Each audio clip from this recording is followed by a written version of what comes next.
안녕하세요. 하우스 리포터입니다. 이번 시간에는 국세원 납증명서 용도와 발급 방법에 대해 알아보겠습니다. 일반적으로 부동산을 매매하거나 전세 계약을 체결할 경우 여러 가지 서류를 제출해야 하는 경우가 있습니다. 그중 국세원 납증명서는 국가에 대한 의무로서 납부해야 할 세금을 제대로 내고 있는지 여부를 체크할 수 있는 수단이라고 볼 수 있습니다.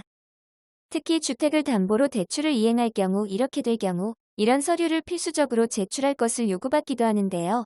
앞으로 금융거래에 있어서 성실하게 돈을 갚을 의지가 있는지 신용도를 평가하는 하나의 기준으로도 활용될 수 있습니다.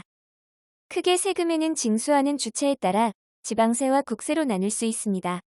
이런 세금의 형태는 일반 개인이 가진 다른 채무에 비해 우선순위를 차지하고 있는 것인데요.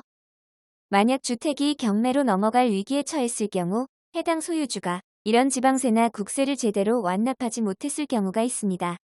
이럴 때는 해당 집에 대한 세입자의 권리보다 먼저 권리를 행사할 수 있기 때문에 세입자가 불리하게 될 수도 있습니다. 또 만약 국세를 장기간 동안 미납한 상태라면 불성실한 납세자로 간주하여 정부가 지원해주는 대출을 승인받기 어려워집니다.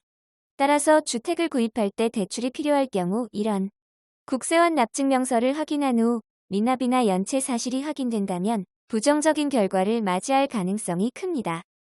만약 전세 계약을 하게 될 경우 거래 당시에는 세금에 문제가 없다가 나중에 미납에 문제가 생기게 되면 세입자가 우선적인 권리를 갖게 됩니다. 따라서 세입자의 입장에서는 계약할 때 전세권을 비롯한 확정 일자를 확실히 해두는 것이 좋습니다. 이러한 국세원 납증명서를 실제 받아보면 의도적이든 그렇지 않든 불이행된 세금에 대한 상세한 상황이 기록되어 있는데요. 제3자는 어떠한 경우에도 발급받을 수 없고 본인만 발급받을 수 있습니다. 이러한 문서는 굳이 대면을 통하지 않고서도 온라인상이나 주변의 무인 발급기를 통해서도 인쇄할 수 있습니다. 가정에서 서류를 뽑을 때는 홈택스를 활용하시면 되는데요. 로그인을 한 후 국세원 납의 증명서를 다운받으신 후 인쇄하시면 됩니다. 구체적으로는 민원증명 코너에서 납세증명을 누르시면 되는데요. 다른 서류들과는 다르게 주민등록번호를 비롯해 현재 주소까지도 전부 노출해야만 문서를 인정받을 수 있게 됩니다. 만약 특정한 국가세금에 대해 미납이나 체납의 상황이 있을 경우에는 자세하게 해당 사안이 기록되어 나오는데요. 납세 의무를 열심히 실천했을 경우에는 문서상에 해당 없음이라는 문구가 표기됩니다.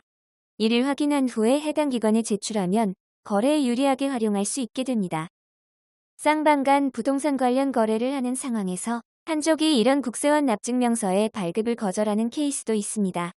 이럴 때는 관련 부동산 측을 통해 전달하면 되는데요.